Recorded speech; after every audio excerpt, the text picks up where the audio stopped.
오늘 저희들이 같이 묵상할 하나님의 말씀은 마가복음 5장 21절로부터 34절까지 말씀입니다. 마가복음 5장 21절에서 34절. 저희들이 오늘 같이 공부할 하나님의 말씀은 마가복음 5장 말씀입니다. 사실 지난주에 저희들이 공부했어야 되는데 선교사님 오셔가지고 스테파니 에디 선교사님 오셔서 저희들이 보고 듣느라 지난 시간에 못했습니다. 오늘 본문에 보면 제가 마가복음에서 마가라는 저자가 사람이 그렇잖아요. 그 글을 보면 그 사람의 그 글의 특성이 마치 저희들이 그 핑거에 보면 지문이 있는 것처럼 작가가 사용하는 그런 특징들이 보입니다. 저희들이 하나님 말씀 그러면 저희 전통, 그러니까 올소독스 처치에서 하나님의 말씀 그러면 하나님의 말씀이 인간의 저자이면서 동시에 하나님의 저자. 참 신비스러운 거죠. 그러니까 이런 책이 세상에 하나도 없죠. 그러니까 분명히 사람의 손으로 쓰여졌는데 그것이 저자가 인간이면서 동시에 하나님. 그것이 여러분 성경이 가지고 있는 가장 독특한 특징 아니겠습니까? 하나님의 말씀이면서 동시에 인간의 언어. 여러분 그렇기 때문에 저희들은 하나님의 말씀 그러면 마치 저희들이 옛날에 십계서 봤을 때 여러분 십계명의 그 돌판에 그 하나님의 계명이 쓰여질 때 어떻게 쓰여지죠? 번쩍하고 그냥 슉 해가지고 하고 그냥 이렇게 연기가 싹 났던 거 기억나십니까? 보셨던 기억? 우리는 하나님의 말씀이 그렇게 쓰여졌을 것이라고 착각을 합니다. 그렇지 않습니다, 여러분. 하나님의 말씀은 인간의 저자를 통해서 쓰여졌기 때문에 그 인간이 가지고 있는 그 저자의 특성이 그대로 고스란히 성경 안에 표현되어져 있습니다. 여러분 이게 정통 교회가 고백해 온 성경관입니다. 그래서 저희들은 절대로 인간적인 특성에 대해서 부인하지 않습니다. 그런데 신비로운 건 그것이 누구의 말씀이 되는 거죠? 하나님의 말씀이에요. 그 우리가 고백하는 지금까지 2000년 동안 정통 교회가 고백해 왔던 성경관이 바로 그 성경관입니다. 오늘 본문에도 보면 제가 처음에 마가복음을 얘기하는 과정에서 마가라는 저자가 자주 사용하는 그 기법이 있다고 말씀드렸습니다. 혹시 기억나십니까? 네, 샌드위치 기법이요. 감사합니다. 이렇게 기억해 주시면 선생된 자는 참 많은 격려를 얻습니다. 물론 기억해 주지 않으셔도 선생된 자로서의 본분을 다시금 되새기게 됩니다. 내가 더 잘 말씀을 가르쳐야 되겠구나 하는 생각을 하게 되고요. 기억해 주시면 더더욱 감사합니다. 그러니까 같은 이야기가 아닌 것처럼 보이는데 두 개의 이야기를 마치 샌드위치처럼 저희들이 일반적으로 먹는 그 샌드위치처럼 어떤 스토리를 뭐가 이렇게 감싸는 듯한 이야기로 구성되어 있습니다. 오늘 본문에 보면 여러분 21절에서 23절은 누구의 이야기가 소개되어져 있죠? 야이로라고 하는 회당장의 이야기가 기록되어져 있습니다. 그리고 말할 것도 없이 이 후반부에 가면 35절 이하에 가면 5장 마지막까지 다시 누구의 이야기가 등장합니까? 이제 다음 주에 저희가 그 이야기를 더 자세하게 살펴보게 될 겁니다. 그런데 24절은 이제 여기 상황 설정이에요.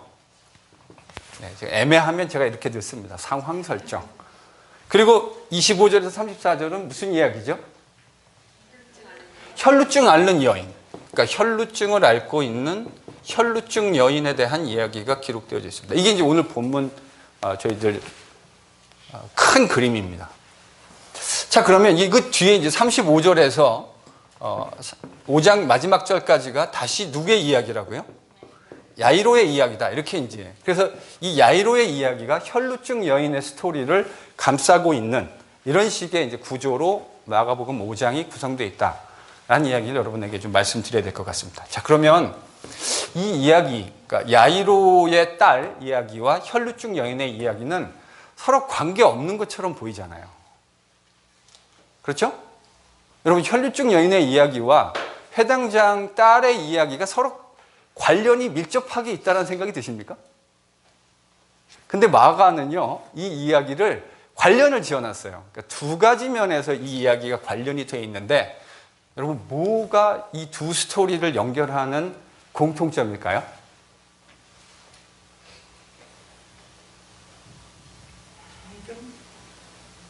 예, 그건 이제 내용면이고요. 내용면에서 그렇고, 이 두 스토리가 적어도 그 형식면에 있어서, 그러니까 주제는 틀림없이 믿음입니다. 이 두 주제를 연결하는 건 믿음입니다. 그런데 이 주제가 연결되어 있다고 하는 것이 표면적으로 보이는 게 있어요. 어떤 거죠? 네, 12. 야이로의 딸의 나이가 나중에 가면 몇 살로 밝혀지죠? 12살. 혈루증 여인은요? 12년 동안. 그러니까 이 12이라고 하는 그 숫자로 이 두 여인이 연결되어져 있죠. 두 스토리가 연결되어져 있죠. 또 하나는요? 네? 제가 가는 기가 뭐가? 불치의 병. 네, 그것도 중요한 주제일 수 있겠네요. 그 소재일 수 있겠네요. 근데 이제 마가가 표면적으로 표현해 준 게 뭐냐면 야이로의 누가 아프죠? 딸이 아파요. 그러니까 여자가 아파요. 근데 혈류증 여자도 예수님이 고쳐주실 때 제일 마지막에 예수님이 뭐라고 이 사람을 호칭하죠? 딸아. 그러니까요, 그 딸이라는 헬라 말이 수가테르라는 말인데 헬라어 본문에요. 두 똑같은 단어가 쓰이고 있어요. 그러니까 마가는 12이라고 하는 숫자와 somehow 딸이라고 하는 그 소재를 가지고 이 이야기를 서로 연결해주고 있습니다. 아까 이미 약간 스포일러가 있었는데 이게 이 이야기의 사실 주제는 결국 믿음에 대한 내용이죠. 그래서 이제 이 이야기를 가지고 큰 그림을 좀 머리에 그려놓고 저희들이 본문을 같이 하나씩 좀 짚어가겠습니다. 자, 21절에 보면 예수님께서 배를 타시고 어디로 가셨다고 얘기합니까? 다시 맞은편. 자, 그러니까 지난번에 그 광인을 치유하는 이야기는 요단 동편. 그래서 이방인들의 지역이라고 하는 그것을 저희들이 분명히 얘기했는데 다시 맞은편으로 오셨다라는 말은 예수님이 유대 땅으로 돌아오셨다라는 이야기를 지금 마가가 이야기해주고 있습니다. 그런데 이제 누가 나오죠?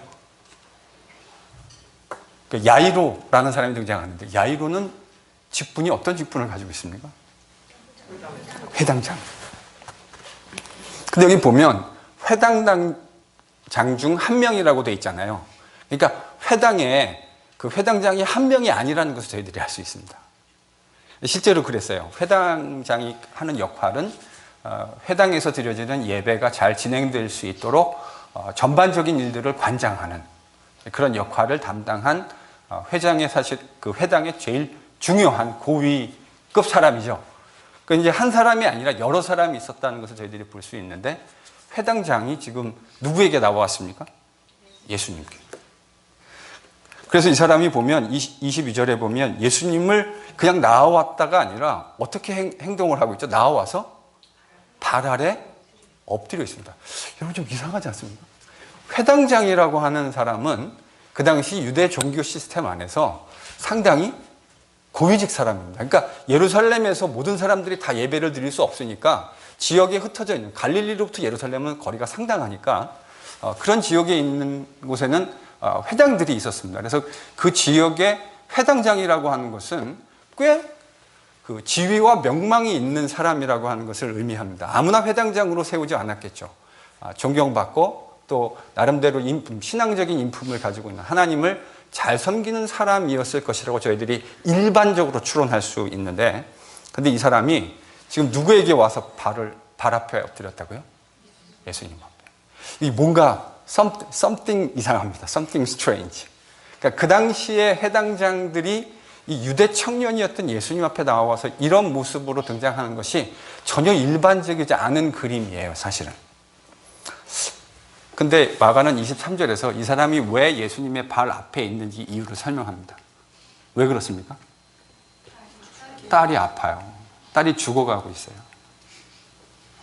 딸이 죽어가고 있는 아빠가 회당장인데 그가 예수님께 지금 달려나와서 그 발 앞에, 그러니까 그 당시에 일반적인 어떤 그 소셜 스테이터스를 생각한다면 매우 일반적이지 않은 그림입니다. 이 그림이.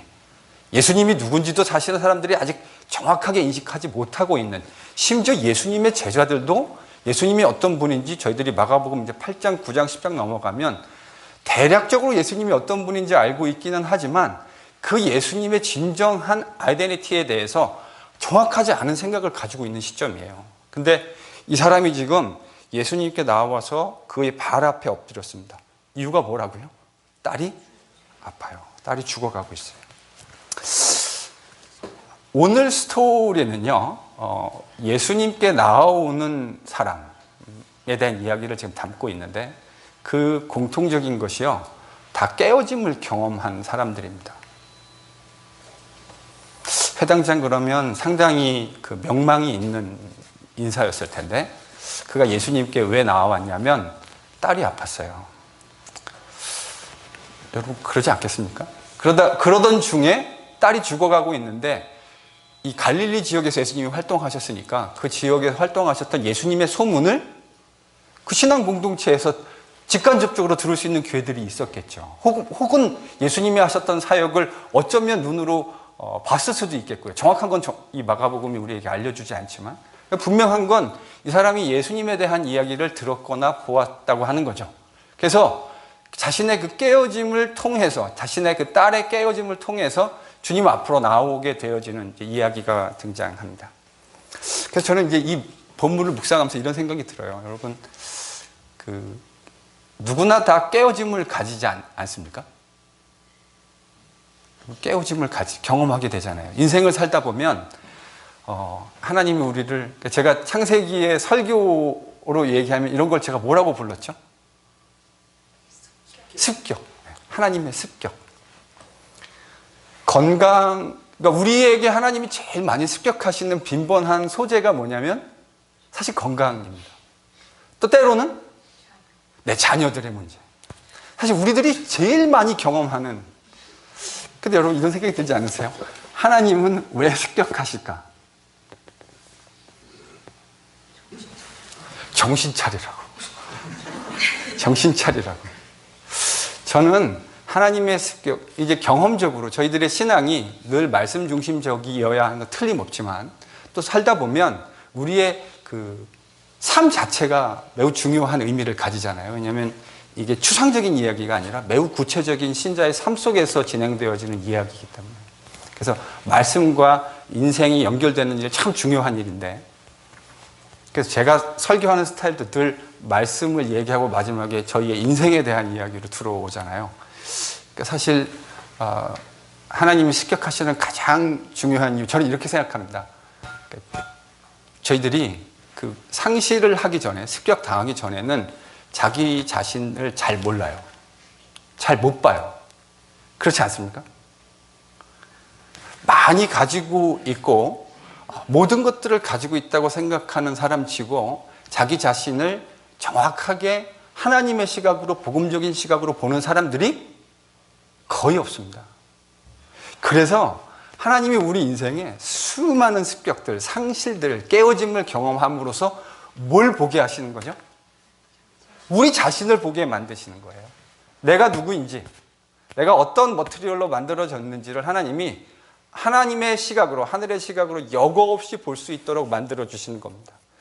그러니까 여러분, 우리 인생의 습격들을 경험하는 것이 이상한 일이 아닙니다. 그런 일들을 경험하는 것이 사실은 어떤 의미에서 너무 당연한 일이라고 생각해야 됩니다. 왜냐하면 그 깨어짐을 통해서 뭘 볼 수 있기 때문에요?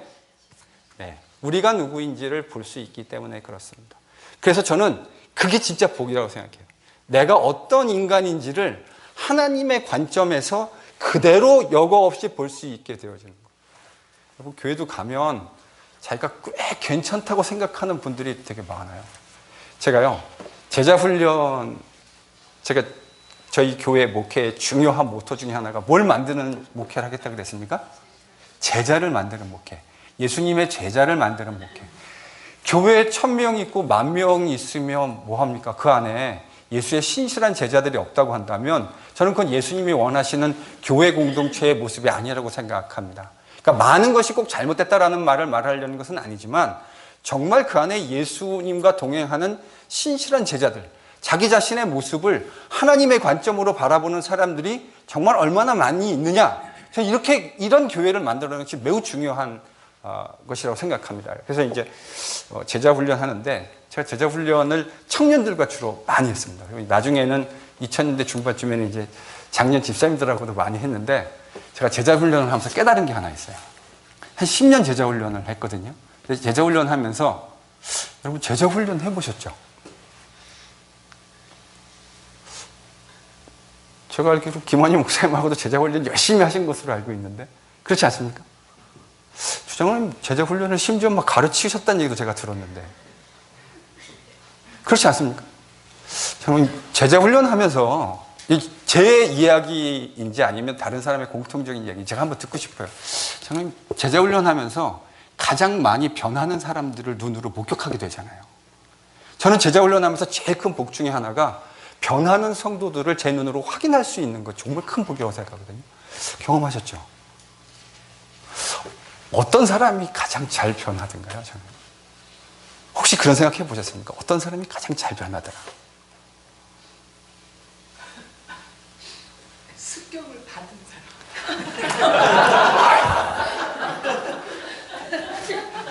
정답은 없는데요. 그렇게 말씀하실 수도 있고요.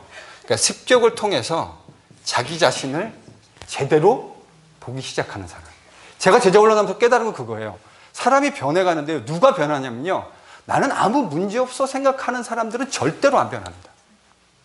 제가 깨달은 거예요. 이건 경험적으로 10년이 넘는 제자훈련을 통해서 깨달은 거예요. 나는 아무런 문제 없고 나는 건강해라고 생각하는 사람은요. 절대로 안 변합니다. 제가 변한 사람을 본 적이 없어요. 그런데 물론 그 안에서 세밀한 변화가 일어나는 건 제가 감지할 수 없는 거지만 적어도 인간 목사로서 이 사람이 정말 변해가고 있구나. 예, 거기 아무 데나 앉으시면 돼요. 오늘 우리 파편 맞아가지고요. 네, 아무 데나 앉으시면 됩니다. 당황하셨죠? 이쪽이 이렇게 되어 있어가지고. 누가 변하냐면, 누가 변한다고요? 자기 자신을 정확하게 고백하는 사람. 그 사람이 변해갑니다.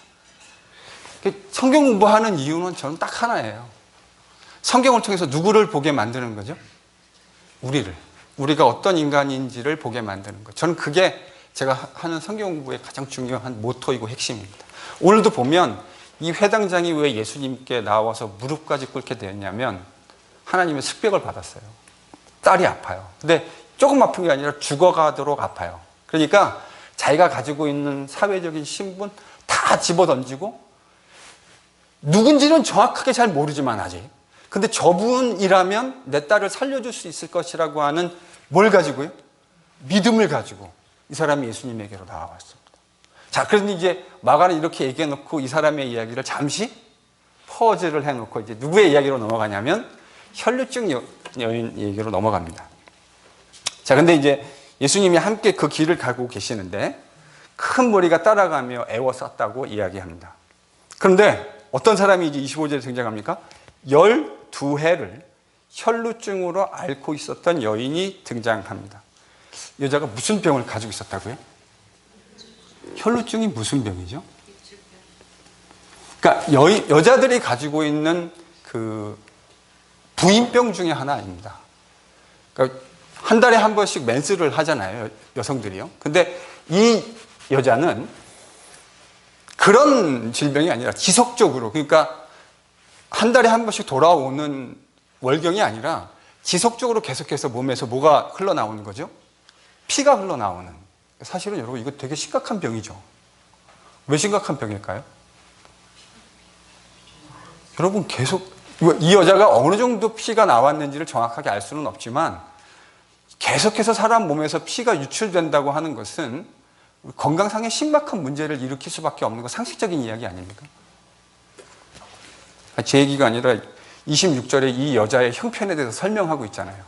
어떻게 됐다고 얘기합니까? 일단 많은 의사에게 뭘 받았어요? 많은 괴로움을 받았어요. 이게 무슨 말입니까? 많은 의사에게 많은 괴로움을 받았다. 여러분 의사라고 의사가 모든 걸 다 하나님도 아니고 다 고칠 수는 없는 거잖아요. 그러니까 이 여자가 원하는 것은 이 혈루증이 치유되기를 원했던 건데 수많은 의사들을 찾아갔는데 그 의사들이 고쳐주지 못했다라는 얘기잖아요. 고쳐주지 못했을 뿐만 아니라 찾아갔으니까 뭘 계속 다 썼어요? 그가 가지고 있는 돈도 다 쓸 지경이에요. 그러니까 여러분 12년 동안 의사를 지속적으로 찾아다니면서 계속 치유함을 받으려고 했는데 그 모든 노력들이 다 허사가 됐다라는 것을 지금 얘기하고 있는 겁니다. 그러니까 여러분 얼마나 이 여인이 딱한 여자입니까? 근데 효염이 없을 뿐만 아니라 계속해서 몸에서 혈루의 증상이 있다 보니까 건강이 악화될 수밖에 없는 거죠. 그러니까 이 여자가 건강이 시간이 가면 갈수록 악화됐어요.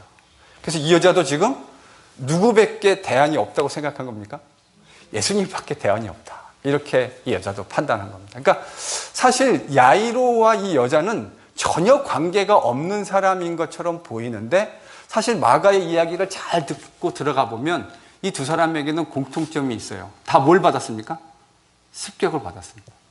습격을 받았고 그 습격 속에서 예수님밖에 대안이 없다라고 하는 공통적인 솔루션에 이른 사람들입니다. 그래서 이 여자가 예수님의 소문을 듣고 무리 가운데 끼어들었습니다. 그래서 예수님의 옷에 손을 댔다. 이렇게 27절이 얘기하고 있습니다. 그리고 28절은 그 손을 댄 이유가 뭔지를 설명하고 있죠. 그럼 28절을 같이 한번 읽어볼까요?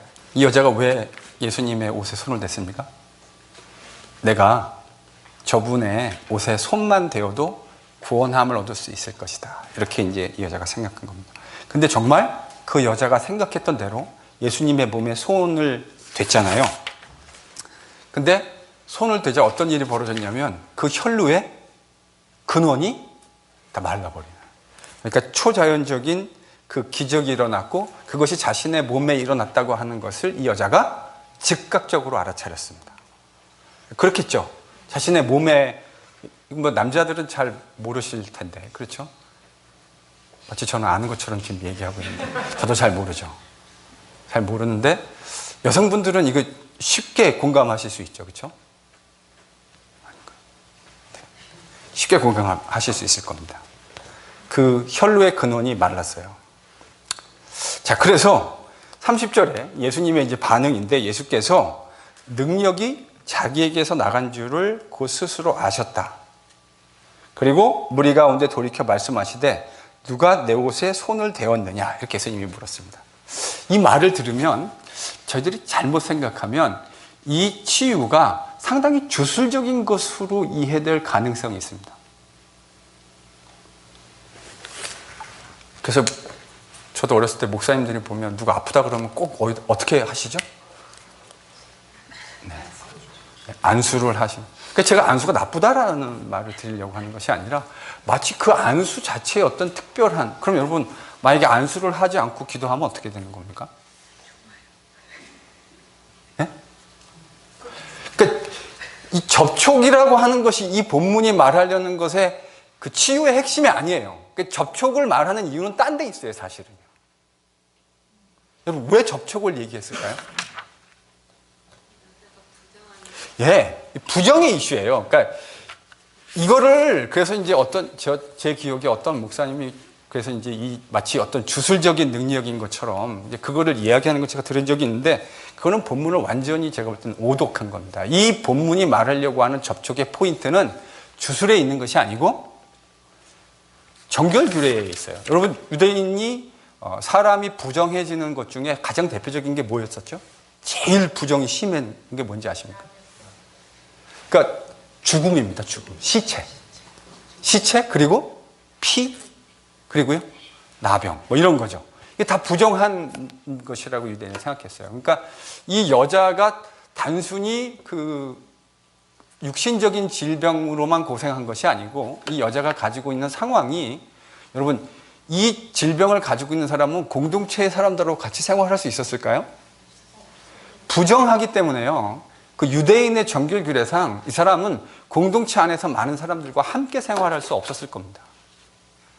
그게 이 여자의 사실은 행간을 통해서 저희들이 읽어내야 하는 것 중에 하나예요.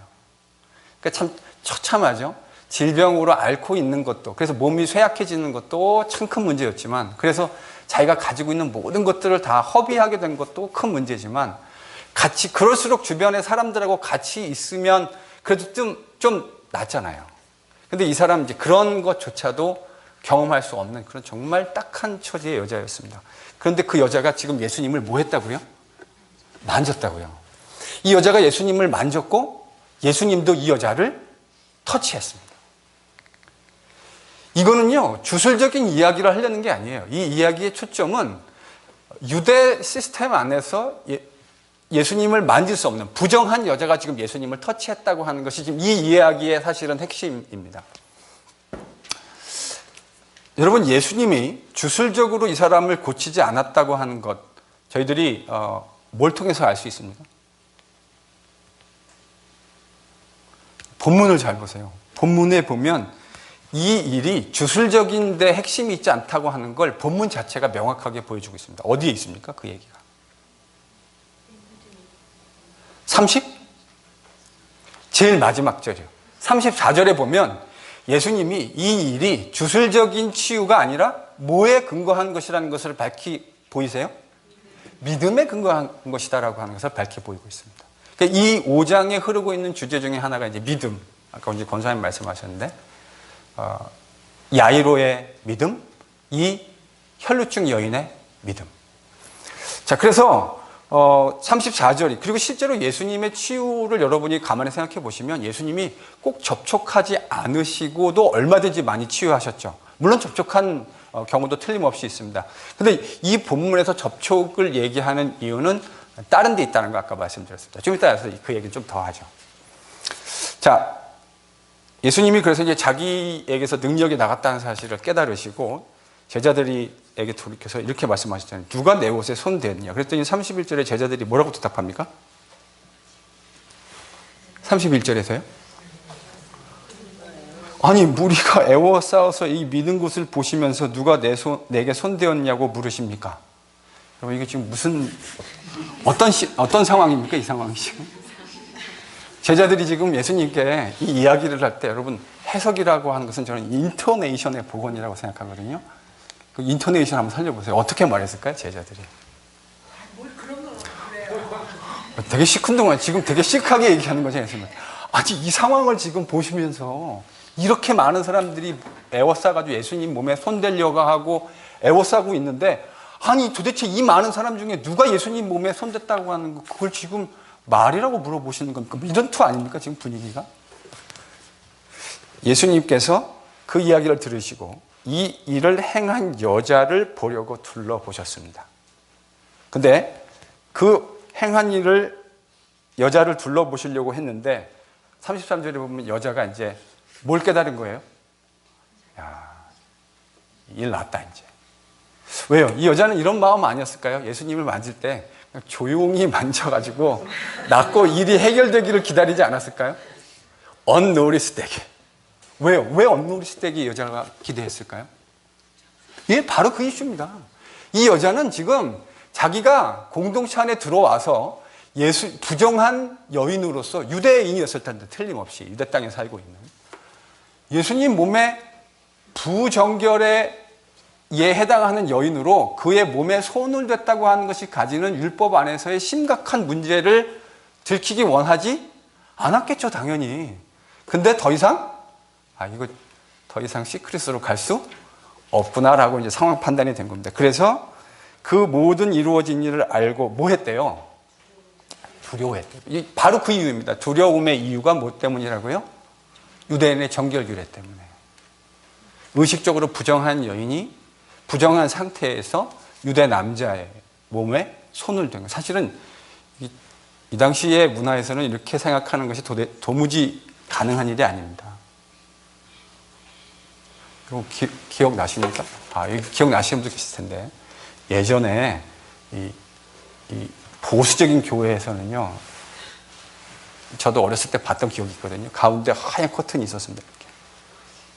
그래서 여기는 우리 교회 성도들은 하나도 안 이상할 거예요. 왜냐하면 늘 나눠서 계시니까. 우리는 늘 나눠서 교제해요. 저쪽은 여성, 이쪽은 남성. 그것도요, 제가 재밌는 게 나가시면서 제일 가까운 데는 나이가 많으세요. 남자석이잖아요, 이쪽이. 그래서 제일 나이가 많으신 분, 그러니까 멀리 이동하시는데 불편하신 분들이 저기 앉으시고요. 그리고 이제 나이 순으로 가요. 그리고 저쪽으로 가서 이제 여성분들은 반대예요. 나이 많으신 분들이 제일 끝에 가시고 다시 역순으로 이렇게. 그러니까 저희 교인들한테는 이게 하나도 안 이상할 거예요. 우리 늘 그렇게 사니까. 나눠져 있었다고요. 이 사회에서 유대 여자가 유대 남자의 몸에 손을 댄다. 여러분, 이거는 정말, 그러니까 의식적으로도 그렇지만 그 당시의 사회 통념상 절대로 가능할 법하지 않아요. 그러니까 이런 여자들은 주로 어떤 사람들이죠? 네, 그런 분들이에요. 그러니까 함부로 남자의 몸에 손댈 수 없는, 자기 남편이 아닌 사람의 몸에 손댈 수 없는 그런 문화였습니다. 지금 이 여자가 예수님의 몸에 손댔습니다. 아, 이제 죽었구나.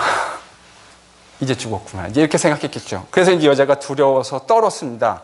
그리고 앞에 나와서 모든 사실을 다 이야기했는데, 여러분 34절에서 예수님의 대답이 정말 의외입니다. 대다수의 유대 남자와 율법학자들은 이 상황에서 뭐라고 했을까요? 네가 율법을 어겼다.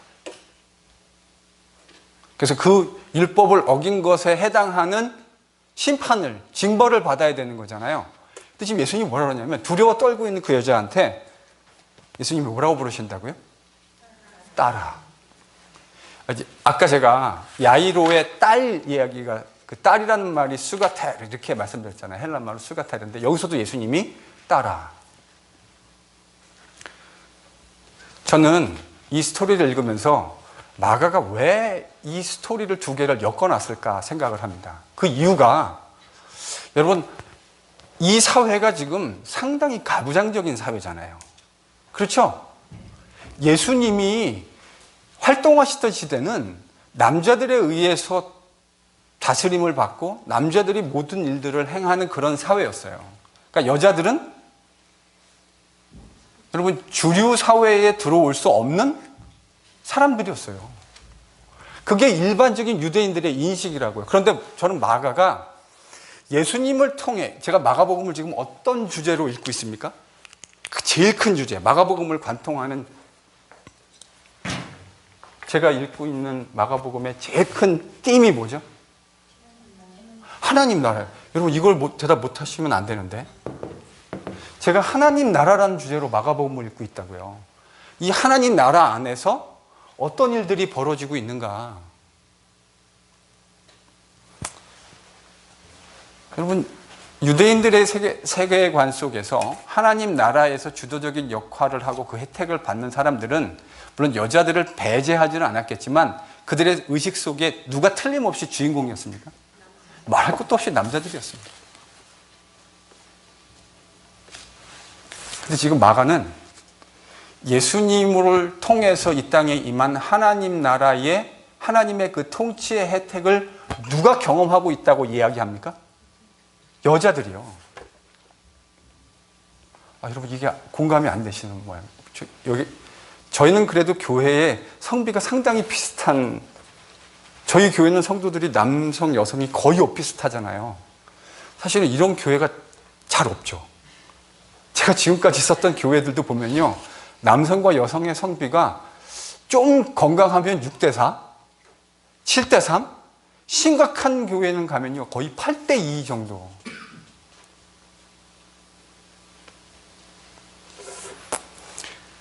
여러분, 유대인들의 사고 속에 여자라고 하는 것은 하나님 나라의 혜택 속에 제외된다고 생각하지는 않았겠지만 여전히 2등 시민이었습니다.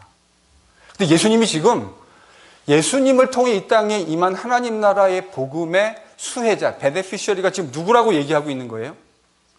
여성들이라는 이야기를 지금 저희들에게 아주, 왜냐하면 마가가 사용하는 용어가 이 하나님 나라의 혜택을 경험하는 사람들이 다 누구예요? 수가테르입니다. 지금 남자들이 그걸 경험하는 게 아니라 깨어짐 속에서 그 깨어짐의 회복을 경험하는 사람의 베네피셔리는 다 여자들이에요. 그래서 제가 지난번에 복음을 얘기할 때 여러분, 이 이야기 속에서도 주류가 아니라 하나님 나라의 복음 혜택을 지금 누가 누리고 있습니까? 그 당시에 비주류 사람들이 누리고 있습니다. 유대 정결례가 뭔지 알고 있는 이 여인은 두려웠는데 예수님은 딸아 이렇게 부르시면서 내 믿음이 너를 구원했다. 그러니까 이 여자를 구원한 것이 바로 믿음이었다고 하는 사실을 분명하게 이야기하십니다. 아까 말씀드린 대로 여기서 보면 내 믿음이 너를 구원하였는데 예수님이 그렇게 말씀하시고 그 다음 단어가 뭐죠? 평안히 가라. 이 말이 무슨 말입니까? 평안히 가라.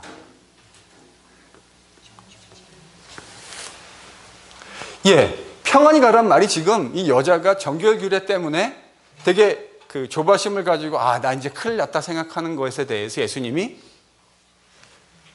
그렇지 않다라고 하는 것을 얘기하시는 거잖아요. 근데요, 여기서 평안이라고 번역되어진 이 단어가 이 본문에서는 에이레네라고 하는 헬라어입니다. 근데 이제 에이레네는 늘상 뭐를 구약 성경의 개념을 번역한 거냐면 뭘까요, 여러분? 영어로는 peace, 한국말로는 평안. 네, 샬롬입니다. 이 단어가 구약 성경의 샬롬이라는 단어를 헬라어로 번역할 때 가장 빈번하게 번역되는 단어가 바로 에이레네입니다. 그러니까 이 여자는 그러니까 두 가지, 예수님이 이 말씀을 하신 건 전 두 가지 의미가 있다고 생각해요. 첫 번째는 이 여자가 지금 정결규례를 깬 것에 대한 두려움을 가지고 있잖아요. 그러니까 그것으로부터의 샬롬, 그것으로부터의 평안. 근데 사실 이 이야기 스토리에서 이 여자가 지금 경험하고 있는 가장 큰 샬롬을 방해하는 건 뭐죠? 질병입니다. 이 질병이 여자의 샬롬을 방해하고 있는 건데 예수님이 이 여자에게 네 믿음이 너를 구원하였는데 그렇기 때문에 샬롬으로 가라. 샬롬을 가지고 가라. 저는 이 말이 두 가지 의미를 담고 있다고 생각해요. 첫 번째는 정결 규례를 깬 것에 대한 부담감으로부터의 샬롬. 보다 근본적으로는 이 여자가 가지고 있는 인생의 가장 심각한 문제, 그 문제를 예수님이 이 여자에게서 지금 해결해주고 그 여자를 놓게 해주신 거죠.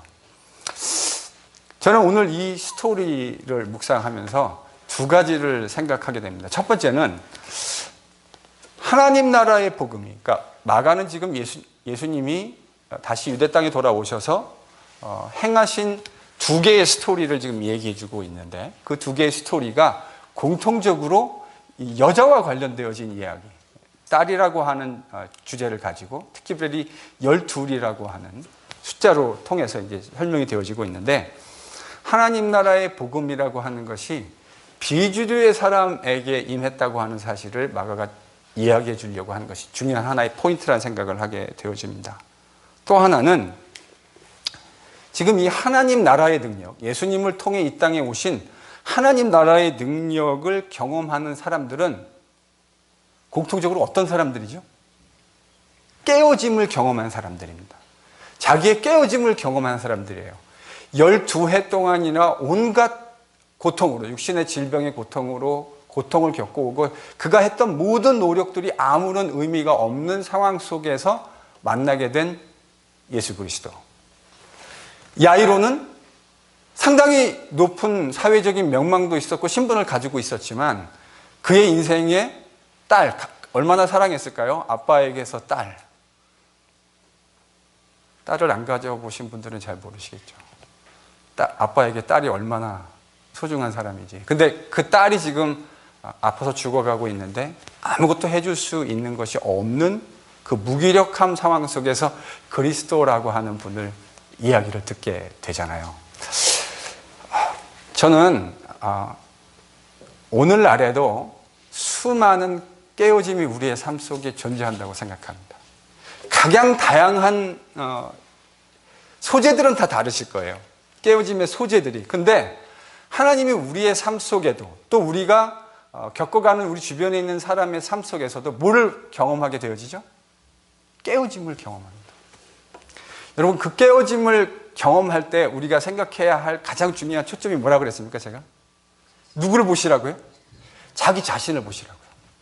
저는 그게 축복이라고 생각해요. 깨어짐을 경험할 때 자기 자신을 볼 수 있게 되는 게 저는 제일 큰 축복이라고 생각합니다. 그 속에서 자기 자신을 보고 거기서 절망하고 내가 무기력하고 아무것도 할 수 없다고 하는 사실을 깨달아야만 그 다음에 누구에게로 나아갈 수 있는 가능성이 열리는 거죠? 주님께로요. 하나님께로 나아갈 수 있는 가능성이 열려요. 오늘 저희가 본문에서 만나는 사람들은 바로 그 일을 경험한 사람들입니다. 그리고 이 두 사람은 공통적으로 다 뭐를 가지고 있었습니까? 예수님이 이 문제의 해결책이라고 하는 똑같은 솔루션을 가지고 있었어요. 그런 믿음을 가지고 있었어요. 그리고 실제로 그들이 믿었던 대로 그들은 예수님을 만나게 되어지고 그들이 만나고 경험한 그 예수님이 그들의 인생의 가장 중요한 일들을 해결해 주시는 귀한 은혜를 겪게 되어집니다. 저는 제가 앞으로 저를 생각하면 이 단어를 떠올리시면 참 좋을 것 같아요. 제가 아주 많이 하는 그 프레이즈가 하나님 나라, 또요? 제자, 또요? 소그룹. 이제 우리 서로 좀 익숙해지고 저겠군요. 하나님 나라, 제자, 소그룹. 제가 자꾸 왜 이 단어를 얘기하냐면 제가 성경에서 읽으면서 깨달은, 여러분 제가 설교에서도 말씀드렸지만 제 목사로서 제가 제일 큰 고민이 뭐냐면 대학생 때부터요. 제가 제일 큰 고민이 이거였어요. 제가 비교적 건강한 교회들을 다녔고 그 공동체의 구성원이었습니다. 참 많은 신앙의 선배들, 우리 장로님들 또 권사님들의 사랑을 받았습니다. 제가 정말 분에 넘치는 사랑을 많이 받았습니다. 그리고 제가 다녔던 교회는 적어도 여러 관점에서 봤을 때 매우 건강한 교회들이었습니다. 그럼에도 불구하고 제 마음속에 끊이지 않는 질문이 하나 있었어요. 그게 뭐냐면 제가 사도행전과 또 신약성경 바울의 편지들에서 보는 그런 건강한 교회들의 모습과 제가 공동체에 있는 제뿐만 아니라 제 친구들 또 많은 성도들이 경험하고 있는 그 교회의 모습을 비교해 보면 제가 어떤 느낌을 받았을까요? 왜 이렇게 다르지? 신약 성경의 예수님의 첫 번째 제자들, 그리고 그들을 통해 세워진 교회들이 보여주고, 물론 여러분 그 교회들의 문제가 없었던 거 아닙니다. 저기 나중에 이제 고린도전서를 공부하게 될 날이 또 올 텐데, 그러면 이 교회가 모든 문제의 패키지로서 프로블럼을 다 가지고 있던 교회였다. 그러니까 제가 볼 때 고린도 교회는 오늘날에 우리가 살고 있는 교회의 모든 문제점들 있잖아요. 그걸 다 종합해가지고 놓으면 바로 딱 무슨 교회예요? 고린도 교회. 틀림없이 이제 그런 교회도 있었어요. 그런데 적어도 여러분 사도행전에 보면 그 사도행전에 등장하는 그 아름다운 공동체의 모습 왜 오늘날에는 그렇게 잘 없을까 하는 그런 고민들이 제 마음속에 계속해서 끊이지 않고 남는 질문이었습니다.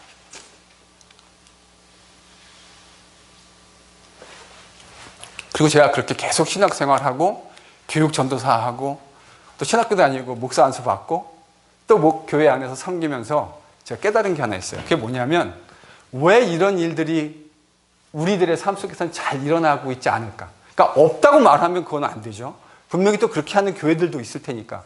근데 왜 그런 교회들을 보는 것이 그렇게 쉽지 않을까? 저는 답이 여기 있다고 생각합니다. 예수님과 함께 동행하는 제자들의 숫자가 많지 않기 때문입니다. 저는 그렇게 결론 내렸습니다. 왜 초대교회, 여러분 초대교회의 이야기들을 한번, 여러분 그 사도행전 저희들이 지금 묵상해 오고 20 몇 장 지금 넘어가고 있는데 사도행전 이야기를 저희들이 묵상해 오는 과정 속에서 이렇게 마음이 막 가슴이 이렇게 두근두근하고 그래 본 적 없으십니까? 이 싸늘한 반응은 어떻게 해?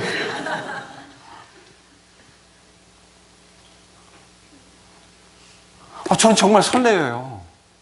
그런 교회의 모습으로 제가 꼭 한번 보고 싶다고요. 바나바라는 사람은 어떤 사람이었습니까? 자기가 가지고 있는 모든 재산을 사도들의 발 앞에, 왜 그런 일이 가능했죠? 예수의 신실한 제자였기 때문에 가능했습니다. 여러분 세상에 돈 아까운 사람 있습니까? 안 아까운 사람 있습니까? 돈 아까운 사람 있습니까? 이렇게 물어보면 돈 안 아까운 사람 있습니까? 다 아까워요. 그런데 언제 우리가 돈을 극복하고 살아갈 수 있게 되어지죠? 돈보다? 여러분 모든 건 사실 가치의 문제 아닙니까? 그렇지 않아요? 모든 건 가치의 문제 아닙니까? 돈보다 훨씬 중요한 가치가 있다고 생각하는 사람은 돈을 극복할 수 있습니다. 왜 돈을 극복하지 못하죠? 아직 돈보다, 정직하게 얘기하면 돈보다 더 큰 가치를 확실하게 느끼고 살고 있지 못하기 때문입니다. 제가 만난 신실한 예수의 제자치고 돈의 문제를 극복하지 못한 사람, 저는 못 봤습니다. 그들은 비록 풍족하지 않아도 동료 형제들이 어려움을 당하고 있는 것을 보면 절대로 예수의 제자로 그것을 가만 보고 넘어갈 수가 없습니다. 왜요? 그들의 마음속에 뭐가 있기 때문에요? 예수님의 마음이 있으니까요. 제가요, 제 얘기 하나 할게요. 제가 한국에서 교육전도사를 했었습니다. 근데 저는 아버지도 일찍 돌아가셨잖아요. 그래서 제가 흑수저라고 말씀드렸잖아요. 여러분, 제가 완전 흑수저예요. 저는 정말 땅바닥에서부터 구르면서 그렇게 신앙생활을 했어요. 제가 말씀의 사역자가 되려는 마음을 가지고 있었는데, 제가 어머니가 혼자, 홀어머니가 저를 계속 고등학교 때부터 키우셨다고요. 그러니까 제가 부담이 되게 많아요. 그런 거에 대한. 근데 지난번에 제가 간증하면서 돈 3만 원 때문에 양심을 팔았던 이야기 제가 드렸던 기억나십니까? 이제 제가 그렇게 지냈어요. 그러니까 그게 저한테 참 큰 부담이었어요. 어머니에게 장남으로서 짐이 되지 말아야 된다고 하는 생각이 제 마음속에 참 오랫동안 자리 잡고 있었던 것 같습니다. 여전히 저는 저희 어머니에게 그렇게 효자 자식은 아닌 것 같아요. 목사 아들이 어머니에게 효도하기 참 쉽지 않은 것 같아요. 여하간 빠졌다. 제가 뭔 얘기하고 싶었던 거죠? 예. 제가 이제 교육전도사 하는데요. 그 등록금을 납입해야 되는 시기가 돌아오잖아요. 그래서 제가 열심히 일을 하기는 했어요. 근데 대학 등록금이라는 게 사실 우리의 힘으로 감당할 수 없을 때가 되게 많잖아요. 그래서 할 수 있는 최대한으로 하고 나서 나머지는 이제 어떻게 하죠? 그냥 기도하고 또 뭐 학교에서 일할 거 있으면 일하면서 이제 이렇게 또 장학금 받는 부분도 있고. 근데요, 제가 성도들에게 참 많은 사랑의 빚을 졌습니다. 전도사로 살면서. 근데 제가 지금 돌이켜보면 저를 몰래, 그러니까 제 성경책에 그 등록금 시절이 되면 돌아오는 공납금을 내야 되는 시절이 돌아오면 그 봉투가 가끔 있었어요. 근데 저는 제가 말은 안 했는데 저는 누가 했는지 알아요.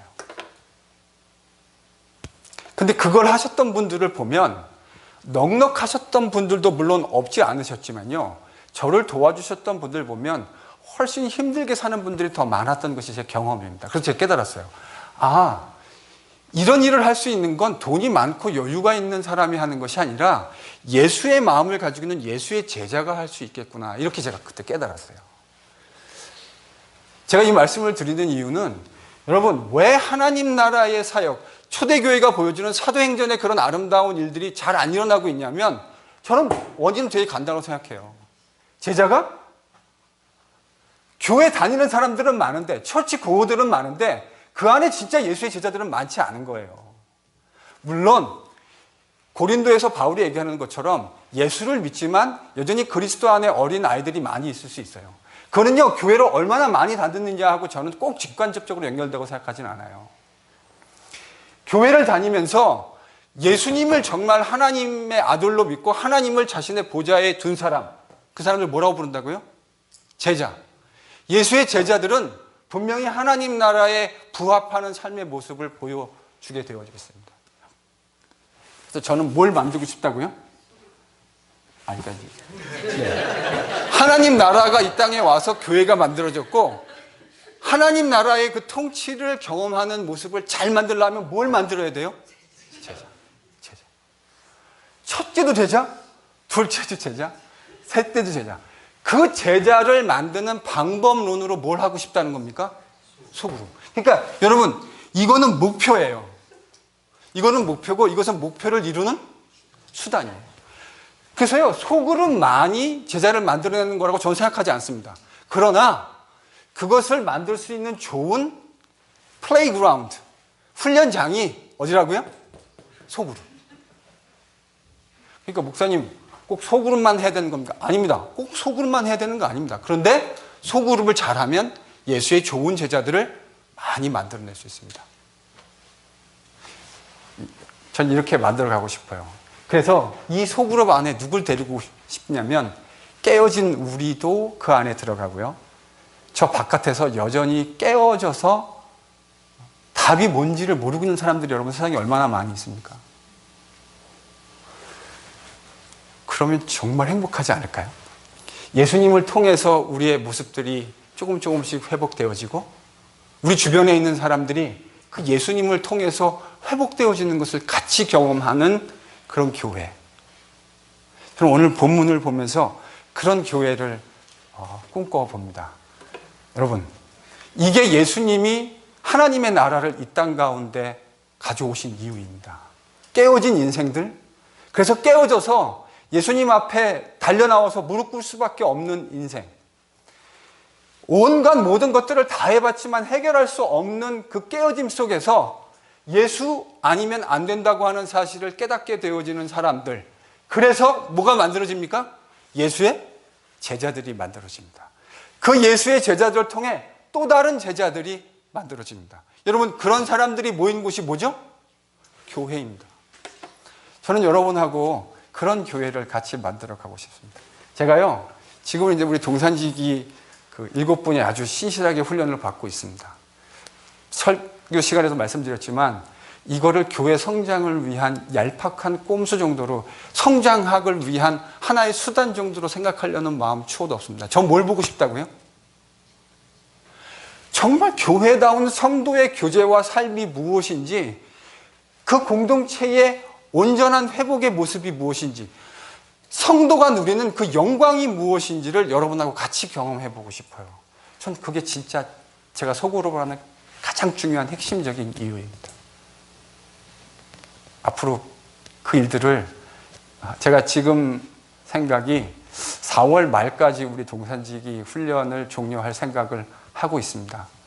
몇 분을 세우게 될는지는 기도하는 가운데 있습니다. 하나님께 기도하고 있습니다. 하나님, 어떤 분을 세워야 합니까? 제가 결정하지 않고 주님이 제 안에 여러 가지 상황을 분별하고 판단할 수 있는 지혜를 주시고 세워갈 수 있도록 기도하고 있습니다.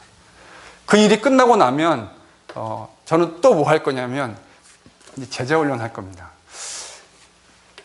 신앙이 무엇인지에 대해서 근본적으로 챌린지를 하고 그것을 계속해서 이야기해내는 일들을 만들어 갈 거예요. 그래서 교회에 우리 젊은 집사님들이 되게 많은데 신앙이 뭔지를 조금 헷갈려 하시는 분들도 있을 수 있지 않을까요? 그래서 신앙이 무엇인지에 대해서 같이 이야기하고 하나하나 ABC부터 정말 성경이 뭔지, 하나님은 뭔지 제자훈련을 통해서 그분들에게 이걸 만들어 가고 싶어요. 저는 이거 하고 싶어서 목회하러 온 겁니다. 그러니까 제발 뭐 하는 거 말리지 마세요. 제자훈련 하는 거 방해할 생각도 하지 마시고 말릴 생각도 하지 마세요. 저는 이거 꼭 하고 싶어요. 그래서 성도가 많이 불어나는 거 결과적으로 그렇게 될 수 있었으면 좋겠어요. 그건 단순히 교회 성도가 많이 늘어난다는 측면이 아니라 그리스도의 신실한 제자들이 많아져서 주님이 원하시는 그 일들이 우리를 통해서 주변에서 일어날 수 있게 되어지는 것. 제가 꿈꾸고 있는 교회의 모습입니다. 오늘 이 본문을 보면서 여러분, 비주류에게 임한 하나님 나라의 복음, 하나님의 능력을 그 깨어진 자들이 경험할 수 있게 해주시는 우리 주님의 그 은혜를 같이 경험하면서 이스라엘의 수가텔, 딸들이 그 하나님 나라의 복음을 경험한 것처럼 우리가 그 하나님 나라의 복음의 능력을 우리의 깨어짐 속에서 경험하고 또 그런 깨어짐을 겪고 있는 사람들을 같이 소그룹에 초청하고 불러서 하나님의 온전한 회복을 같이 누리게 되어지는 그런 복된 교회 저희들이 함께 누리게 되기를 간절히 축원합니다. 기도하겠습니다.